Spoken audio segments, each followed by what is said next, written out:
Aşağıda gördüğün tarih ve saatlere çok dikkatli bak ve odaklan. Çünkü bu tarih ve saatlerde senin için çok büyük bir enerji açığa çıkıyor. Gelin hep birlikte detaylara bakalım. Beğenen, takip eden ve yorum yapan herkese niyet ediyorum. Enerjimi güzelce sana uyumluyorum. 3 arkadaşına bu kolektifi göndermeyi unutma derim.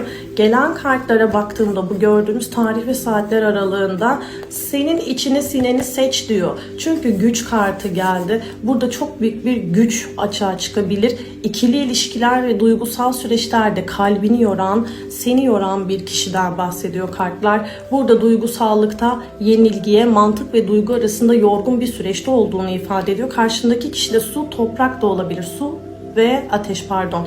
Kişiyle alakalı iletişim şeklinizde problemler var ama bu tarih ve saatler aralığında sana adımı yüzleşmesi var.